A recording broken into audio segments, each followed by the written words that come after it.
آسان درس قرآن نحمده ونصلي ونسلم على رسوله الكريم اما بعد فاعوذ بالله من الشيطان الرجيم بسم الله الرحمن الرحيم لم يكن الذين كفروا من اهل الكتاب والمشركين منفكين حتى تأتيهم البينة۔ اللہ کے نام سے شروع جو نہایت مہربان رحم والا۔ جن لوگوں نے اہل کتاب میں سے کفر کیا وہ اور مشرکین کفر سے الگ ہونے والے نہ تھے جب تک کہ نہ آ جائے ان کے پاس ایک روشن دلیل۔ سورہ بینہ کا آغاز ہوا۔ جمہور مفسرین کے نزدیک یہ مدنی صورت ہے، اور حضرت عبداللہ بن عباس رضی اللہ عنہما کی ایک روایت یہ ہے کہ یہ صورت مکی ہے، لیکن جمہور مفسرین کے نزدیک یہ صورت مدنی ہے۔ اس صورت میں 1 رکوع اور 8 آیتیں ہیں۔ بینہ اس کا نام رکھنے کی وجہ، بینہ کا معنی ہے روشن اور بہت واضح دلیل۔ اس صورت کی پہلی آیت کریمہ آپ نے سماعت کی کہ اس کے آخر میں یہ لفظ موجود ہے، اس مناسبت سے اسے سورہ بینہ کہتے ہیں۔ اس سے متعلق حدیث پاک ایک ہے بخاری شریف میں، بڑی زبردست حدیث ہے۔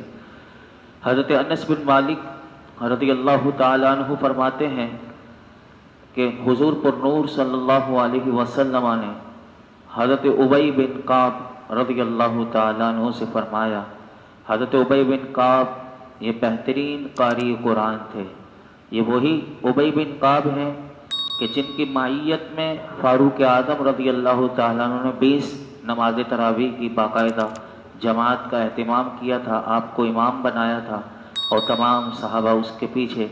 آپ کھڑے ہوئے تھے اور آپ قرآن سنایا کرتے تھے۔ یہ وہ حضرت ابی بن کعب ہیں۔ یہ وہی حضرت ابی بن کعب ہیں کہ جنہوں نے حضور سے درود پاک کے بارے میں پوچھا تھا کہ میں کتنا درود پڑھوں، تو میرے آقا نے فرمایا تھا جتنا تیرا دل چاہے۔ وہ طویل حدیث ہے، اور آخر میں جب حضور نے فرمایا تھا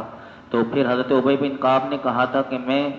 فرائض کے بعد باقی تمام وقت آپ پر درود پڑھوں گا، تو حضور نے فرمایا تھا کہ ایسا ہے تو پھر تو تیرے تمام کاموں کے لیے کافی ہو جائے گا۔ تو یہ حضرت ابی بن کعب ہیں کہ نبی پاک صلی اللہ علیہ وسلم نے حضرت ابی بن کعب سے فرمایا کہ اللہ تعالیٰ نے مجھے حکم دیا ہے کہ میں تمہارے سامنے سورت بینہ لم یکن الذین کفروا پڑھوں۔ حضرت ابی بن کعب رضی اللہ تعالیٰ نے عرض کی کہ یا رسول اللہ کیا اللہ تعالیٰ نے میرا نام لیا ہے؟ تو میرے آقا علیہ الصلوۃ والسلام نے ارشاد فرمایا ہاں۔ تو یہ سن کر حضرت ابی بن کعب رضی اللہ تعالیٰ عنہ کی آنکھوں میں آنسو جاری ہو گئے۔ یعنی میں کتنا خوش نصیب ہوں کہ رب نے میرا نام لیا اور آپ سے کہا کہ آپ مجھے سورت سنائیں۔ یعنی یہ اندازہ کیجئے کہ صاحب قرآن جن پر قرآن نازل ہوا وہ اپنے امتی، اپنے عاشق، اپنے صحابی کو قرآن سنا رہے ہیں، اور ان کو سنانے کے لیے بھی حکم رب تعالیٰ نے دیا۔ تو یہ وہ محبت تھی کہ اس محبت میں حضرت ابی بن کعب رضی اللہ تعالیٰ عنہ کی آنکھوں سے آنسو جاری ہو گئے۔ تو یہ اس صورت سے اب آپ اندازہ لگائیں کہ یہ صورت سنانے کا حکم اللہ تعالیٰ نے اپنے محبوب کو دیا کہ آپ انہیں یہ قرآن کی یہ صورت سنائیں۔ پہلی آیت کریمہ میں نے آپ کے سامنے پڑھی، اس کی تفسیر یہ ہے کہ رحمت عالم صلی اللہ علیہ وسلم کی بعثت سے پہلے عرب کے باشندے 2 گروہ میں بٹے ہوئے تھے۔ ایک گروہ وہ تھا کہ جو سرے سے کسی نبی پر ایمان نہیں رکھتا تھا، اور نہ ان کے پاس کوئی آسمانی صحیفہ تھا۔ ان میں سے کوئی بتوں کی پوجا کرتا تھا، تو کوئی ستاروں کی عبادت کرتا تھا، کوئی ستاروں کی عبادت میں کھویا ہوا تھا،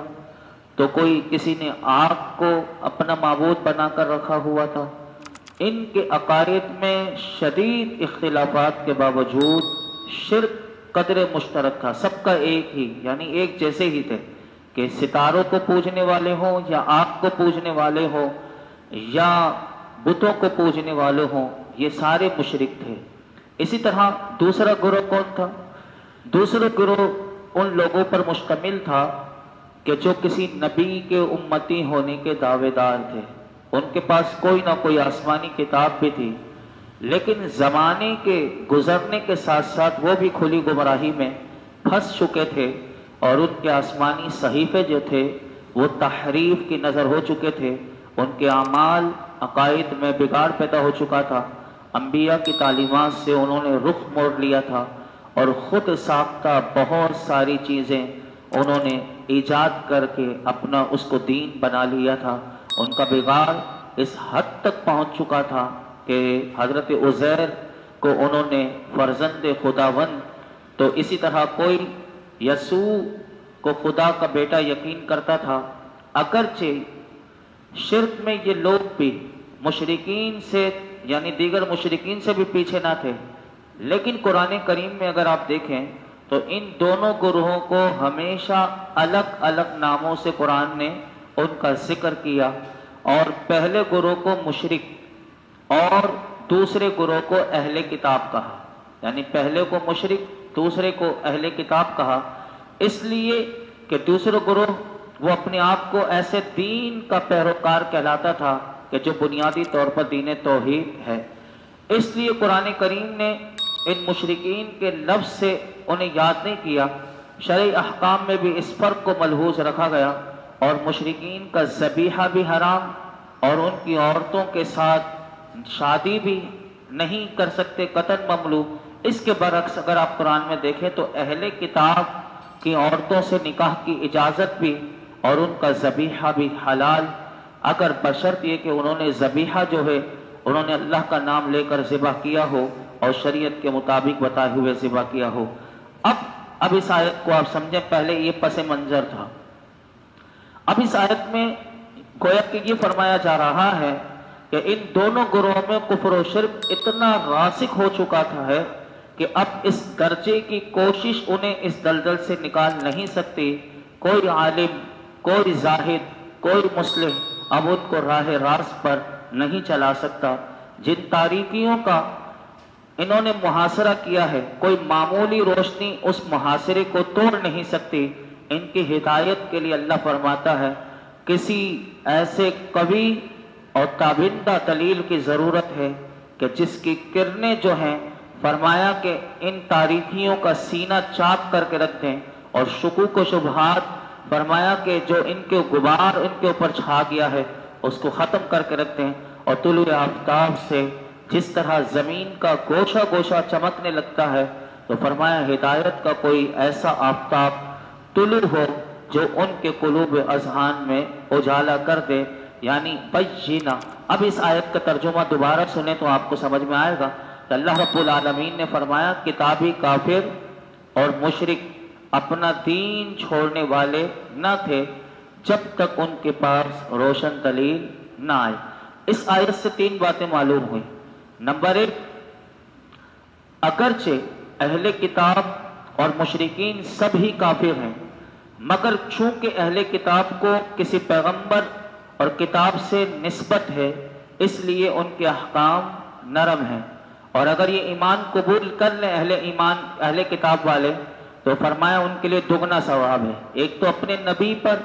جس کے امتی ہیں اور نبی پاک صلی اللہ علیہ وسلم پر ایمان لانے کی وجہ سے فرمایا ان کے لیے ڈبل ثواب ہے۔ جب کتاب، اب جو میں بات کرنے لگا ہوں وہ غور سے سنیے، فرمایا کہ جب کتاب اور پیغمبر سے نسبت کافروں کو اتنا فائدہ دے سکتی ہے تو فرمایا جس مومن کو حضور سے اور قرآن سے خصوصی نسبت ہو جائے تو پھر اس کا کیا عالم ہوگا۔ یعنی یہاں پر آپ دیکھیں یہ ایک اس آیت کریمہ سے یہ بات معلوم ہوئی۔ نمبر دو، نبی کریم صلی اللہ علیہ وسلم نے ایسی قوم کو درست فرمایا کہ جس کی اصلاح بظاہر ناممکن تھی۔ نمبر تین، آسمانی کتابوں پر عمل ان کے منسوخ ہونے سے پہلے ہدایت تھی، ان کے منسوخ ہونے کے بعد اب ان پر عمل گمراہی ہو گیا، یعنی وہ منسوخ ہو گئی، قرآن کریم آ گیا، اب اس پر کوئی عمل کرے گا تو وہ گمراہی ہے۔ اب دوسری آیت کریمہ سنیے کیا فرمایا، فرمایا کہ رسول من اللہ یتلو صحفا مطہرہ فیہا کتب قیمہ، فرمایا یعنی ایک رسول اللہ کی طرف سے جو انہیں پڑھ کر سنائے پاک صحیفے جس میں لکھی بھی ہوں سچی اور درست باتیں۔ اس دوسری آیت میں بتا دیا پیچھے جو البینہ پہلی آیت میں کہا تھا کہ وہ کون سی ذات ہے کہ جو طلوع ہو اور اس کی نور کی کرنوں سے، فرمایا کہ یہ جو مشرک ہیں، یہ جو کافر ہیں، ان کے قلوب و اذہان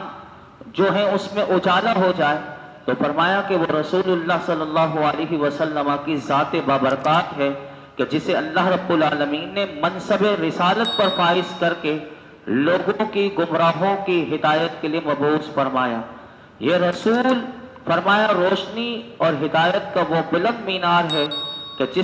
جس کی تابندہ شعاعوں سے عالم انسانیت کے نشیب و فراز جو ہیں وہ جگمگا رہے ہیں۔ کیوں؟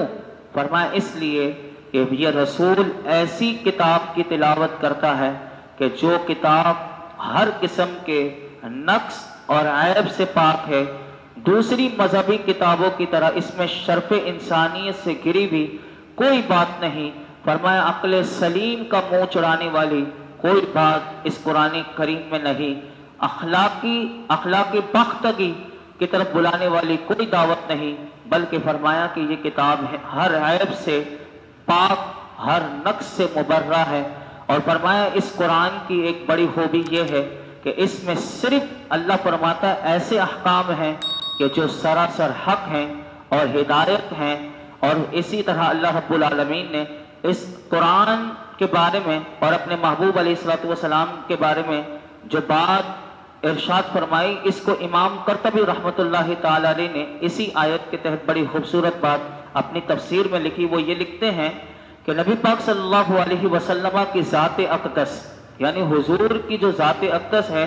فرمایا جملہ انسانی کمالات کی مظہر اتم تھی۔ حضور کے اخلاق، سیرت اور اعمال ہر آلائش سے اس قدر پاک تھے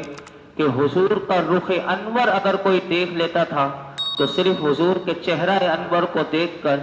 اسے حضور کی صداقت کا یقین اس کے دل میں پیدا ہو جاتا تھا۔ اگر آپ حضور کی پیدائش کا مرحلہ پڑھیں تو آپ دیکھیں کہ حضور جب پیدا ہوئے تو جس نے حضور کو دیکھا، میرے آقا کا چہرہ ہی اتنا سچا تھا کہ یہی بات امام قرطبی بھی کہتے ہیں کہ حضور کا رخ انور دیکھ لینے سے حضور کی صداقت کا یقین دل میں پیدا ہو جاتا تھا۔ اور پھر حضور جو کتاب مقدس پڑھ کر سنایا کرتے تھے، فرمایا کہ وہ کتاب مقدس اس کا ہر پہلو، اس کی ہر آیت سراپا اعجاز تھی۔ جو نظام حیات اس کتاب نے انسانیت کو بخشا، وہ اپنی افادیت، اپنی ظاہری، اپنی باطنی برکتوں سے اعتبار سے فرمایا اپنا ثانی نہیں رکھتی۔ جب ہدایت کے یہ تینوں سامان باہم پہنچ جائیں تو فرمایا پھر ہدایت پذیری کی کوئی رکاوٹ باقی نہیں رہتی، بجز اس کے کہ انسان